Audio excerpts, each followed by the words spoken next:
나는 참 포도나무요 내 아버지는 농부라. 내게 붙어 있어 열매를 맺지 아니하는 가지는 아버지께서 그것을 제거해 버리시고, 무릇 열매를 맺는 가지는 더 열매를 맺게 하려 하여 그것을 깨끗하게 하시느니라. 너희는 내가 일러준 말로 이미 깨끗하여졌으니 내 안에 거하라. 나도 너희 안에 거하리라. 가지가 포도나무에 떨어지지 아니하면 스스로 열매를 맺을 수 없을 같이 너희도 내 안에 있지 아니하면 그러하리라. 나는 포도나무요 너희는 가지라. 그가 내 안에 내가 그 안에 거하면 사람이 열매를 많이 맺나니 나를 떠나서는 너희가 아무것도 할 수 없습니다. 사람이 내 안에 거하지 아니하면 가지처럼 밖에 버려져 마르나니 사람들이 그것을 모아다가 불에 던져 살르니라. 아멘. 우리 용감하신 권사님 감사합니다. 너희가 내 안에 거하고 내 말이 너희 안에 거하면 무엇이든지 원하는 대로 구하라. 그리하면 이루리라. 너희가 열매를 많이 맺으면 내 께서 영광을 받으실 것이요 너희는 내 제자가 되리라. 아멘. 자리에 앉아주시기 바랍니다. 하나님 감사합니다. 오늘도 말씀을 듣기 위해서 바쁜 가운데서도 주님의 날인 줄 알고 모든 것을 제껴놓고 하나님 전에 올라왔습니다. 이 자리에 머리 숙인 주님의 사랑하는 백성들의 그 사정과 마음과 그 순전함을 아십니다. 하나님 기억하시고 이 시간 복 내려 주옵소서. 하나님의 음성을 듣는 시간 되게 하옵소서. 종을 감추어 주시옵소서. 종이 방해물이 되지 않게 하여 주시고 불쌍히 여겨 주시고 십자가에 못 박아 주시고 오직 성령의 능력과 하나님의 말씀만이 드러날 수 있도록 역사하여 주시옵소서. 그래야 사랑하는 당신의 백성들이 돌아갈 때 하나님 기뻐하며 만족하며 하나님의 은혜로 채워갈 수 있게 하옵소서. 간절히 간구하며 이 모든 말씀 우리 주 예수님의 이름으로 기도하옵나이다. 아멘. 지난주에 이어서 또 우리 노 목사님이 설교하신 그 주까지 치면 지금 한 3주째가 됩니다. 열매 맺는 그리스도인의 삶, 이런 제목으로 우리가 계속해서 말씀을 나누고 있는데요. 오늘은 제목이 조금 바뀌었어요. 지난주는 못된 열매 맺는 좋은 나무 없고, 혹시 기억나세요? 좋은 열매 맺는 못된 나무가 없다고 그랬죠. 그러면서 혹시 아세요? 기억나? 첫 번째 열매 맺는 삶 첫 번째 원칙이 나무가 열매를 결정한다. 열매가 나무를 결정한다. 아멘. 네, 너무 잘 들으셨어요. 그런데 두 번째 또 약간 비스무리하면서 혼동이 되면 안 된다 그랬죠. 열매가 나무를 어떻게 한다고요? 증명한다고 그랬죠. 네, 그 차이. 또 하나, 열매를 맺지 못한다면 성경적으로 신학적으로 그 사람은 영적으로 건강하지 못하다는 겁니다. 두 번째, 아니면 구원을 받지 못하거나 잃어버렸거나 켈빈주의식으로 장로교식으로 하면 이미 그 사람은 구원받은 제뉴인 크리스찬이 아니라는 거라고 그랬죠. 예, 제 말이 아닙니다. 예. 선택받은 사람이 들어가지 않았기 때문에 이미 구원도 못 받았고 결국 열매도 맺지 못한다는 겁니다. 그래서 그 열매가 우리의 구원의 보장을 드러내는 가장 중요한 하나의 그 바로미터가 된다는 거 꼭 기억하셔야 됩니다. 자, 오늘 자료를 보시기 바랍니다. 저는 좀 부족해서 제가 자료를 빽빽하게 써서 나눠드립니다. 죄송합니다. 우리 집사람이 항상 그래요. 여보, 이 글자 너무 작아. 이 시니어분들 보이겠어? 맨날 나한테 컴플레인해서. 그래서 여보 미안해. 내가 좀 더 지혜로 준비가 되면 이걸 절반으로 줄여서 큰 글자로 할 텐데 이걸 내가 더 이상 줄일 수가 없네. 미안해. 항상 우리 집사람한테 내가 그 충고를 듣고 있습니다. 죄송합니다. 눈 아프게 해드려서요. 예, 한번 오늘 들어가 보겠습니다. 오늘은 열매를 맺는 참 그리스도인, 이런 제목으로 말씀을 증거합니다. 여기 보시면 농부가 너무너무 기뻐하고 있죠. 예, 사과나무를 심은 목적이 뭐라고요? 사과나무, 야, 너 참 멋있다. 구경하려고 심었습니까? 열매를 따먹으려고 심었습니까? 그렇죠. 우리 교회 요즘에 농사 짓는 분들 계시잖아요. 야, 그때 우리 목사님 간증하셨지만 너무 많이 자랐어요. 우리가 첫 해 농사인데. 근데 야, 참 이쁘다. 그걸로 끝이는 건가요? 열매와 뭔가 필요한 걸 따려고 하는 건가요? 당연히 따려고 하는 거죠. 그렇죠. 그걸 꼭 기억하셔야 돼요. 나쁜 게 아니에요.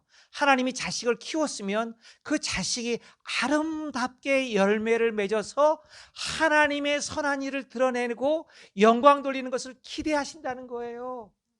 그죠? 예. 그래서 오늘은 먼저 이거를 한번 보겠습니다. 첫 번째는 뭐냐면, 말씀 들어가기 전에 성경이 말하는 열매, 제가 지난주에 두 가지를 조심해야 된다고 그랬죠. 열매는 너무나 많기 때문에 함부로 눈에 보이는 것으로 판단할 수 없습니다. 요거 우리 목회자들이나 교인들이 실수할 수 있는 많은 부분 중에 하나가 이거예요. 두 번째는 또 정반대라고 그랬죠. 하나님이 보시기에 진정으로 열매가 없다면, 내가 보는 게 아니에요, 그 사람은 병들었거나 구원받지 못한 사람이라고 그랬죠. 우리 웨슬리안식으로 하면 구원을 잃어버린 사람이라고 그랬죠. 예, 그 두 가지를 제가 지난번에 말씀드렸습니다. 그래서 오늘은, 그런데 그러면 성도들이 지향해야 되는 열매 맺는 삶이 있잖아요. 그거를 말하려면 최소한 성경이 말하는 5가지 기본 열매가 무엇인지를 알려드리고자 하는 거예요. 그게 바로 오늘 1번에 나와요. 1번 잘 보세요. 첫 번째, 성도의 인격이 그리스도를 닮아서 점점 성숙해지면서 내 안에 성령님이 들어오셔서 이 인격을 만드시는 건 내가 혼자는 절대 안 돼요. 예수님의 이름만 불러도 안 돼요. 누가 도우셔야 된다고요? 예, 성령님. 예수님도 도우시지만 성령께서 강력하게 역사하셔가지고 그 사람을 바꾸시는 거예요. 그게 바로 뭐냐면 갈라디아서 5장에 나오는 성령의 9가지 열매라는 거예요.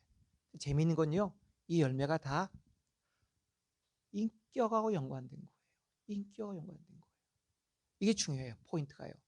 기독교의 포인트는요, 스타팅 포인트가 예수님을 만나고 성령의 도우심 아래서 나의 옛 성품이 깎여 나가기 시작하면서 하나님의 성품, 예, 사랑이라고 화평, 인내자비 양성, 충성 온유 절제라고 하는 이 9가지 성령의 열매, 인격적인 열매가 맺어지는 것이 바로 하나님이 기뻐하시는 가장 기본이고, 성령의 열매, 하나님이 기뻐하시는 아름다운 영적인 열매의 마지막 완성이라는 겁니다.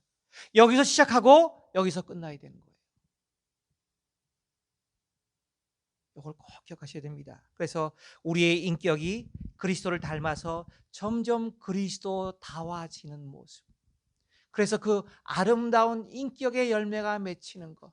특히 한국 사람들은요, 한국 교회는 짧은 시간에 압축 성장을, 경제도 그렇고 교회도 그래요. 예, 빌리 그리함 전도 집회를 기점으로 해가지고 한국에 대부흥 운동이 일어나가지고 교회가 그냥 엄청나게 폭발했어요. 그러다 보니까 어떻게 돼요?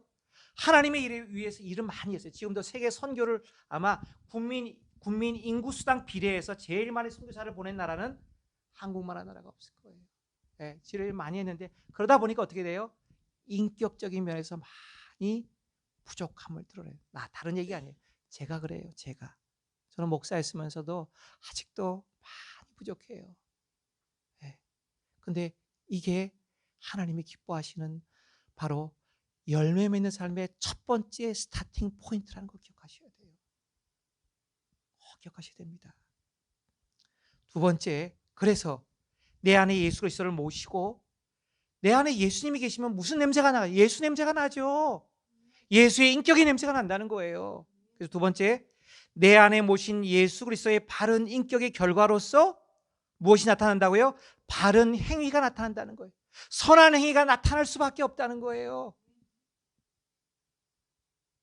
그래서 골로새서 1장 10절에 보면 예수님을 모시고 예수님께 합당한 삶을 살아야 돼요. 예수님의 인격에 합당한 삶을 살게 되니까 어떻게 돼요? 내 행위가 열매 맺는 삶이 될 수밖에 없다는 거예요. 그래서 열매는요, 우리의 행위하고 달라요. 우리가 행위로 구원받지 않고 은혜로 구원받았다고 분명히 말씀하죠. 예. 근데 열매는 뭐냐면 눈으로 드러나는 거예요. 밖으로 드러나는, 보이는 거예요. 그런데 중요한 게 뭐냐면, 제가 시간이 남으면 나중에 다시 한번 다루겠지만 행위와 열매는 달라요. 우리의 행위로 하나님 기뻐하시지 않아요. 우리의 열매로 하나님이 기뻐하세요. 한번 생각해 보세요. 비스무리하게 보이지만 약간씩 달라요. 내가 하면 행위가 되는 거예요. 내가 하나님께 도구로 쓰임받고 하나님께 100% 드려지면 하나님이 그걸 통해서 어떻게 해요? 열매를 맺으신다는 거예요. 이거 굉장히 중요한 거예요. 제가 한번 시간이 되면 한번 말씀을 찾아가지고 나누려고 나누려고 해요. 그래서 이 두 번째에서는요, 내 안에 예수님을 모셨기 때문에 그 결과로 자연스럽게 바른 선한 행위들이 넘쳐나는 삶, 이게 바로 기독교의 열매입니다. 자, 세 번째로 넘어갑니다. 그래서 그 바른 행위가 나타나기 시작하면 이제 삶이 변화되는데, 그 중에 첫 번째가 뭐냐면 영혼을 향한 안타까움과 통회 자복하는 마음이에요. 죽어가는 영혼들을 보고 안타까워하는 마음이에요.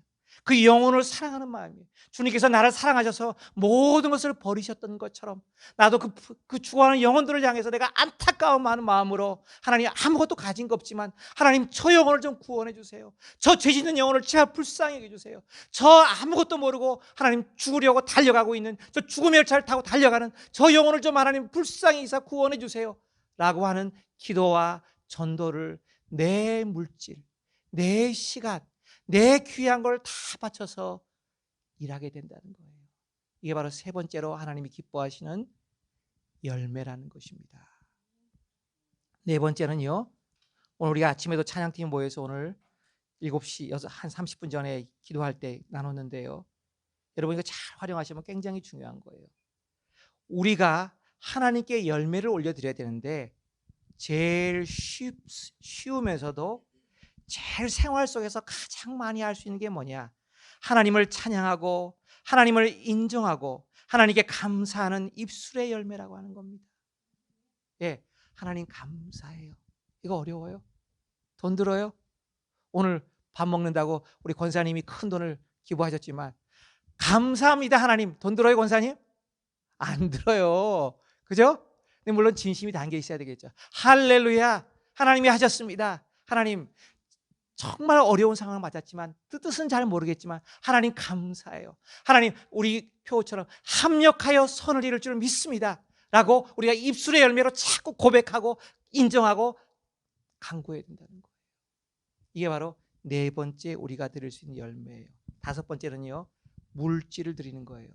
이 이민교회가 참 여러 가지로 어렵고 성도들도 어려우니까 이민제 생활이 어렵잖아요. 그래서 헌금 기도는, 헌금에 대해서는 되도록 얘기를 안 하려고 그러는데 여러분 꼭 기억하셔야 돼요. 헌금을 드리는 거는요, 내가 손해보는 게 아니라 하나님 앞에 하나님의 천국 창고에 열매를 쌓는 거예요. 열매를 어떻게 주렁주렁 쌓기 위한 준비를 하는 거예요. 네. 여기까지도 꼭 기억하셔야 됩니다. 그래서 마지막으로 제가 거기다 이렇게 메모를 해놨어요. 우리 그리스도인의 신앙생활의 목표는 그리스도를 닮는 것, 다른 말로 하면 하나님께 영광을 돌리는 삶. 이것을 아주 쉽게 어린아이도 초등학생도 이해할 수 있는 아주 쉬운 열매가 뭐냐? 열매를 맺는 삶이라는 거예요. 열매를 맺는 삶이라는 거예요. 근데 열매를 맺는 삶은 보이지 않는 게 아니라 우리의 안에 계신 그리스도가 겉으로 뭔가 행위를 통해서, 뭔가 역사를 통해서 드러나지는 것, 그게 열매라고 그랬죠. 열매는 반드시 보인다 안 보인다? 보인다는 거예요. 보인다는 거예요. 그래서 그 사람의 믿음은 알 수 없어요. 그러나 그 사람이 맺는 열매는 냄새 맡을 수도 있고 느낄 수도 있고 기뻐할 수도 있고 감사할 수도 있고 보인다는 거예요. 그래서 우리가 요거를 잘 구분하셔야 합니다. 자, 그다음에 이제 본문으로 들어갑니다. 오늘 본문 요한복음 15장입니다. 요한복음 15장 우리가 1절부터 8절까지를 한 네 가지 제목으로 나눠봤어요. 네 가지 제목으로 나눠봤어요. 그래서 제가 한번 말씀을 따라가면서 은혜를 나누고자 합니다. 첫 번째는요, 열매를 맺기 위해 하나님께서 서로 다른 두 가지 처방을 주신다는 거예요. 농부이신 하나님께서 우리의 참된 본체가 되신, 포도나무의 본체가 되신 예수 그리스도께서 우리가 열매를 풍성하게 맺도록 하기 위해서 도와주시는데, 열매를 맺지 못하거나 열매를 조금 맺는 사람들에게 하나님께서 어떻게 도와주시는지 세 가지 방법 정도가 나오는데, 첫 번째는 두 가지 처방을 먼저 나누려고 합니다. 오늘 본 말씀 요한복음 15장 2절과 3절을 누가 좀 읽어주세요. 가능하신 분이요. 요한복음 15장 2절과 3절 말씀. 물은 내게 붙어 있어 열매를 맺지 아니하는 가지는 아버지께서 그것을 제거해 버리시고, 무릇 열매를 맺는 가지는 더 열매를 맺게 하려 하여 그것을 깨끗하게 하시느니라. 너희는 내가 일러준 말로 이미 깨끗하여졌으니. 하나님은 우리 포도나무 심으신 목적이 열매가 주렁주렁 맺혀가지고 하나님께 영광이 되고 많은 믿지 않는 이들에게도 그 열매를 혜택을 주면서 하나님 살아계신 게 이렇게 풍성하고 아름답고 유익하고 행복하다는 것을 보여주기를 원하시는 거예요. 이제 열매가 풍성하게 맺어야 되는데 그 열매가 맺지 못하는 나무가 있다는 거예요. 또 열매를 맺는데 더 많이 맺기를 기대하는 나무가 있다는 거예요. 그래서 주님께서는 크게 오늘 2절과 3절에 두 가지 처방을 내리세요. 첫 번째는 뭐예요? 2절 앞부분에 보시면 열매를 맺지 아니하는 가지는 아버지께서 그것을 제거해 버리시고, 자, 이 말씀이 잘못하면 약간의 시험이 들 수도 있는 구절이에요. 근데 그래서 이제 그걸 제가 조금 설명해 드리려고 그래요. 제거해 버리시고, 영어 성경을 제가 주로 보니까 영어 성경에 이렇게 나와 있어요. NASB나 뉴 킹 제임스 버전, 아주 보수적인 버전에는요, take away 이렇게 기록했어요. take away라고 번역했어요. 그 다음에 제가 보는 NIV, 우리가 제일 많이 보는 거죠. NIV, 우리 나사렛 교단도 NIV를 공식 버전으로 하죠. NIV나 NLT 버전에는 cut off라고 돼 있어요. cut off라고. 뭔가 다르죠? 예, 차이가 있을 거예요. 거기 밑에 보면 설명이 나와 있어요. 주님께서 열매를 맺어야 되는데 열매를 당연히 맺어야 될 나무가 열매를 맺지 못할 때 주님이 하시는 첫 번째 일은 뭐냐면, 우리말로 하면 제거해 버리신다. 굉장히 좀 부정적으로 들리잖아요. 그런데 이 단어가요, 헬라어, 원래 성경이 기록된 헬라어로 보면요, 아이로라는 단어를 써서 땅에서 들어 올린다라는 뜻이 있대요. 땅에서 들어 올린다. 그래서 어떤 학자는 이렇게 말해요. 성경은 모든 시대, 모든 사람, 모든 국가를 초월해서 들려야 하기 때문에 계속해서 번역을 합니다. 근데 번역을 하다 보니까 약간의 뉘앙스나 핵심 미닝에 있어서 약간 오류도 발생할 수 있다는 거예요. 이걸 기억하셔야 돼요. 그래서 원래 원어에는 아이로라는 단어를 써서 땅에서 들어 올린다. 거기 해석을 달아놨죠. 햇빛을 잘 받게 들어 올린다는 거예요.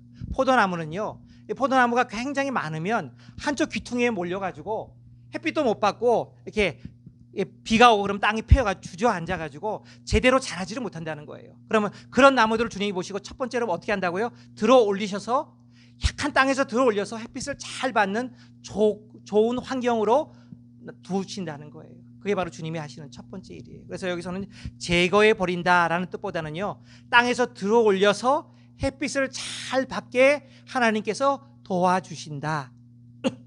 죄송합니다. 이렇게 보시면 돼요. 첫 번째, 열매를 맺지 못하는 나무를 향해서 하나님께서 이렇게 도와주신다는 거예요. 두 번째는요, 2절 후반부에 나와요. 무릇 열매를 맺는 가지는 더 열매를 맺게 하려 하여 그것을 깨끗하게 하시느니라. 이게 중요해요. 제가 하나님의 말씀을 따라서 열심히 봉사하고 충성하고 하나님에서 헌신했어요. 그런데 하나님, 이게 뭐예요? 가끔 이런 경우 있죠. 이거 잘 기억하셔야 됩니다. 열매를 맺는데 하나님의 기대는, 야, 네가 조금만 요 한두 가지를 고치면 열매를 더 많이 맺을 수 있어. 그러니까 내가 요거 잘못된 가지, 썩은 가지, 필요 없는 가지 잘라줄게. 그렇죠. 깨끗게 전지하신다는 거예요. 그러니까 하나님을 잘 못 믿는 사람만 하나님께 훈련받는 것이 아니고, 하나님을 잘 믿지만 더 잘 믿어서 더 큰 사람으로 쓰임받게 하기 위해서도 하나님께서 훈련을 시키신다, 안 시킨다? 시킨다는 거예요. 이걸 알고 계셔야 되는 거예요. 제가 거기다 이렇게 적어놨어요. 그래서 두 번째 주님이 하시는, 우리 열매 맺는 나무를 위해서 하는 방법은요, 전지하신다는 거예요. 가지를 친다는 거예요. 거기 제가 적용 경우도 이렇게 적어놨죠. 부드럽고 자상하신 그리스도. 제가 만난 하나님은요, 너무 부드럽고 너무 온유하고 너무 따스한 분이에요. 저의 뼛속 깊이까지도 다 아시는 분이셨어요. 그래서 제가 좀 제 고백을 했죠. 제 삶 고백. 제가 사랑을 많이 받고 자라가 철딱선이 없는 그냥 막내둥이 어린아이 같았다고요. 예. 뭐 제대로 한 게 뭐가 있었겠어요. 하나님이 기다리셨어요. 기다리셨고 내가 만날 위험들은 다 피해 주셨어요. 그래서 저는 목회 현장에 항상 좋은 목사님들만 만났어. 제가 고백하는 건, 어떤 분은 아주 혹독한 분 만나가지고 그냥 탁탁탁탁 털리면서 고생하고 훈련받는다고 하는데, 저는 그런 적이 없어요. 제가 지금 만난 목사님도 그렇지만 모든 목사님 다 유하고 부드럽고 따스하고 어머님 같은 분들을 많이 만났어요. 왜? 내가 약하니까. 근데 여러분, 요것만 하시면 안 돼요. 하나님이 섬세하고 하나님이 예민하시고 하나님이 자상하시고 구체적으로 우리를 용납하셨다는 뜻은요, 우리가 조금 잘하기 시작하면 어떻게 한다고요? 우리에게 더 구체적인 변화를 요구하신다, 안 하신다? 하신다는 거예요. 요 차이를 여러분 빨리 기억하셔야 돼요. 그래서 작년까지 하나님께서 나에게 잘해 주시기만 하셨는데 금년에 왜 이렇게 힘들게 하시지? 동일하게 사랑하신다는 거예요. 이제는 내가 그만큼 영적으로 어떻게 조금 더 성장했다는 거예요. 성숙했다는 거예요. 이걸 감사히 받으셔야 된다는 거예요. 그래서 이 하나님의 훈련은요, 평생 동안 계속된다는 겁니다. 그래서 아무리 믿음이 좋은 사람도, 아무리 사회에서 교회에서 인정받는 사람도 하나님의 이 훈련의 손길을 거부하기 시작한다면 그 사람은 이미 버림받은 나무가 될 수도 있어요. 아무도 몰라요.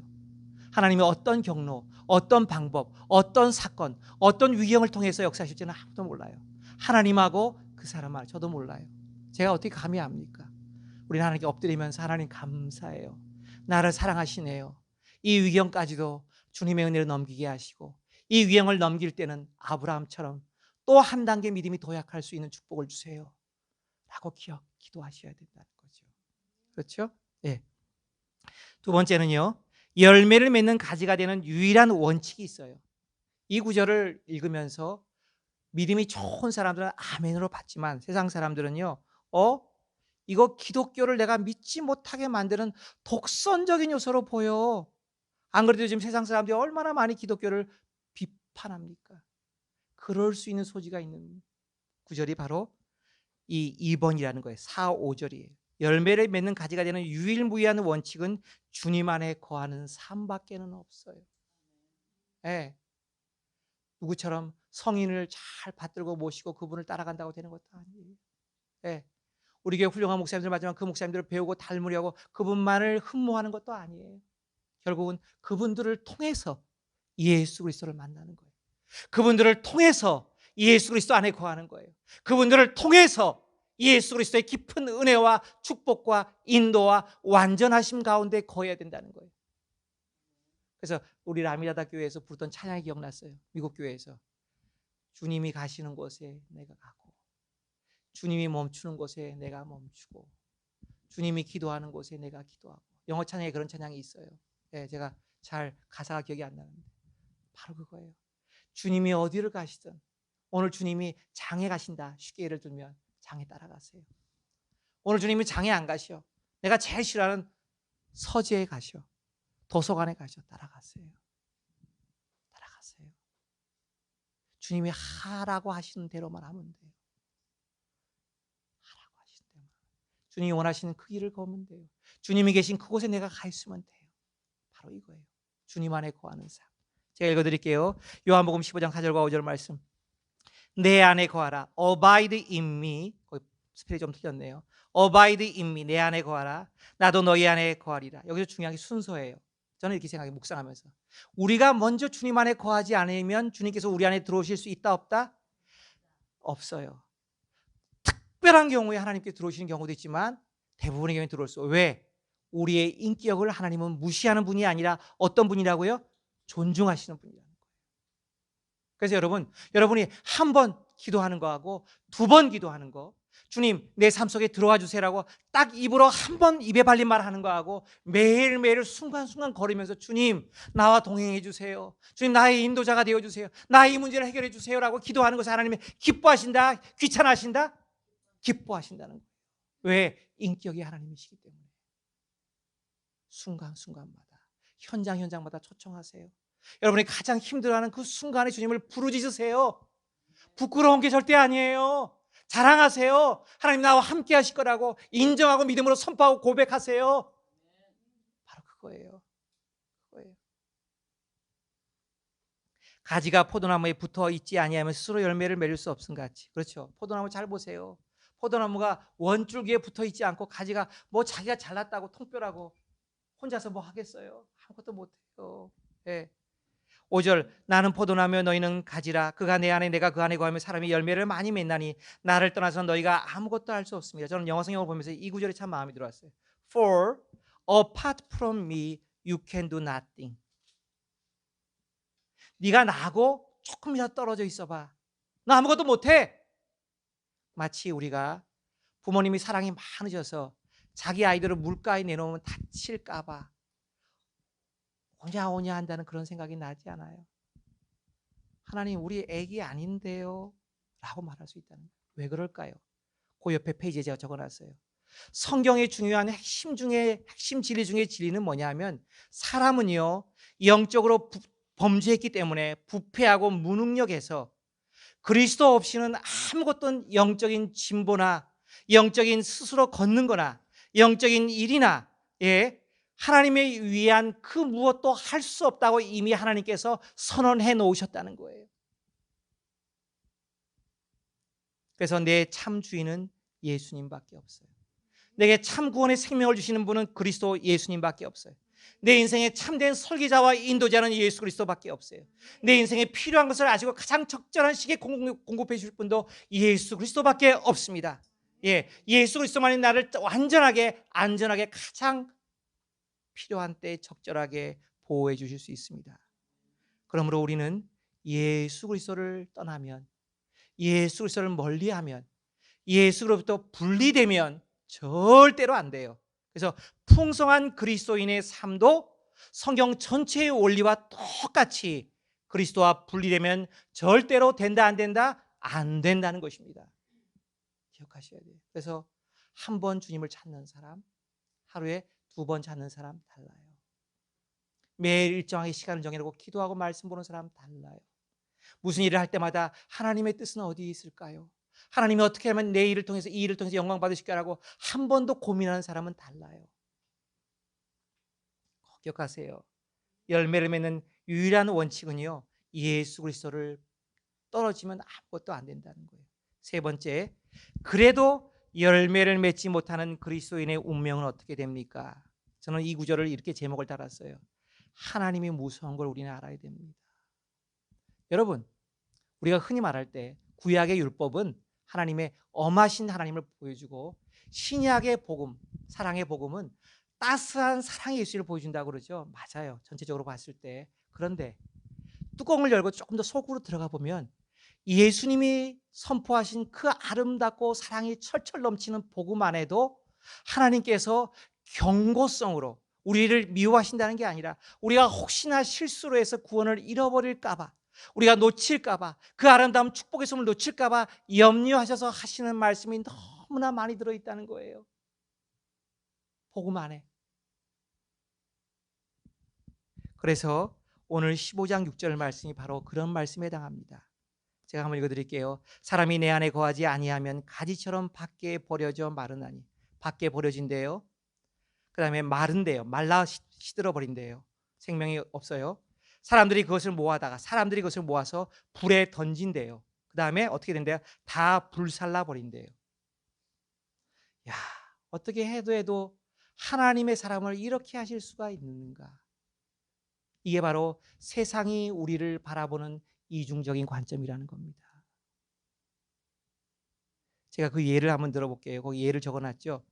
성경의 예를 보면, 멀리 갈 필요 성경의 예를 보면요, 남쪽 유다와 북쪽 이스라엘이 얼마나 처참하게 하나님의 심판을 받았어요.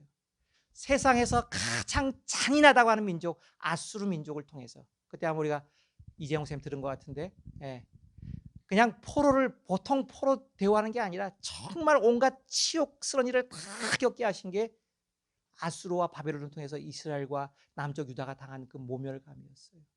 모욕이었어요. 왜? 하나님 왜 그러셨을까? 왜 그러셨을까? 그 다음에 역사적으로 제가 2가지 예를 들었어요. 러시아의 공산화를 한번 제가 예를 들게요. 서방 교회가 카톨릭 교회고요, 동방 교회가 바로 그릭 정교회 또는 러시아 정교회라고 불러요. 그래서 그 본산이 있는 데가 러시아예요. 근데 그 러시아가 공산화됐어요. 공산화는요, 공산주의는 기독교를 인정하지 않아요.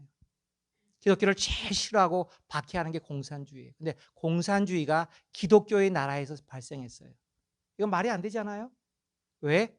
교회가 하나님의 진리의 눈을 감았을 때, 교회가 불을 착취하고 보통 서민들을 마음대로 부렸을 때, 거기서 공산주의 혁명이 일어나게 되는 거예요. 공산주의 혁명이 일어나니까 세계의 많은 나라들이 그걸 막으려고 엄청나게 도왔어요. 미국, 영국, 심지어 일본까지도 도왔어요. 그렇지만 공산주의 세력을 이길 수가 없었어요. 왜? 하나님의 뜻이니까. 하나님이 이렇게 무서운 분이에요. 또 한 가지 제가 거기다 예를 들었어요. 아편 전쟁. 제가 거기다 이렇게 타로를 달았죠. 반인륜적인 범죄의 아편 전쟁이다. 거기 보시면 제가 이렇게 달았어요. 제 기억으로는요. 제 미천한 기억으로는 아편 전쟁이 1840년에 일어났어요. 예, 중국에서. 그런데 그보다 딱 100년 조금 더 넘어서 1945년에 제2차 세계대전이 끝났는데 종전과 더불어서 해가 지지 않는 나라 대영 제국은요 모든 특권을 다 잃어버리고 미국에게 넘겨줘야 됐어요. 왜? 전쟁은 국회에 동의가 없으면 정부에서 전쟁하고 싶다고 전쟁하는 게 아니에요. 주권 국가는.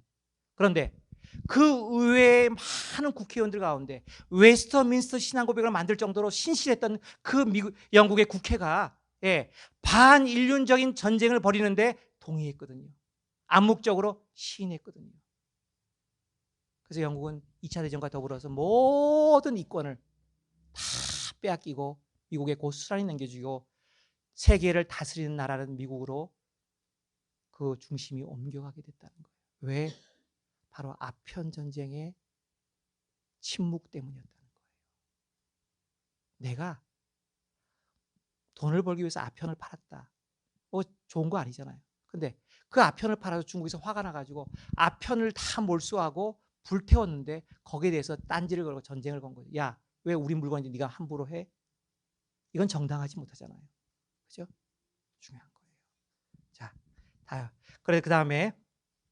그래서 당연히 이 열매 맺지 못하는 그리스도인의 운명은 천국에 못 간다는 거예요. 진정한 그리스도인은 볼 수 없다는 거예요. 네 번째, 열매 맺는 그리스도인이 누리는 두 가지 선물을 보겠습니다. 요한복음 15장 7절과 8절, 맨 마지막 두 구절인데요. 너희가 내 안에 거하고 내 말이 너희 안에 거하면 무엇인지 원하는 대로 구하라. 그러면 열매를 맺는 그리스도인은 반드시 기도 응답의 축복을 주신다는 거예요. 네, 7절, 8절. 너희가 열매를 많이 맺으면 내 아버지 영광을 받으시고 너희는 내 제자가 되리라. Prove to be my disciple. 열매를 맺을 때 비로소 우리는 제자임을. 그 당시 제자는 지금의 그리스도인하고 똑같은 말이에요. 그러니까 진정한 그리스도인이야. 야, 너 참다운 하나님의 백성이야 라고 인침을 받는다는 거예요. 열매를 맺을 때. 자, 그 다음에 결단의 시간을 하겠습니다. 함께 읽지요. 골로새서 1장 10절과 마지막을 함께 읽습니다. 같이 읽습니다. 주께 합당하게 행하여 work worthy of the Lord, 범사에 기쁘시게 하고 모든 선한 일에 열매를 맺게 하시며 하나님을 아는 것에 자라게 하시고. 계속 읽습니다. 열매 맺는 삶이란 1. 그분과 깊이 교제하는 삶을 말합니다. 2번 자연스레 그분을 닮아 그분처럼 행동합니다. 3번 그분의 뜻을 따라 영혼에게 복음을 전하고. 4번 그분처럼 날마다 주님을 찬양하며. 5번 내 자신과 내가 가진 모든 것을 주를 위해 드리는 삶을 삽니다. 이 사람이 진정으로 구원받은 참 그리스도인입니다. 기도하겠습니다. 이 제목을 놓고 함께 1, 2분간만 기도하고 우리가 예배를 말씀을 마치고자 합니다. 기도하기 원합니다.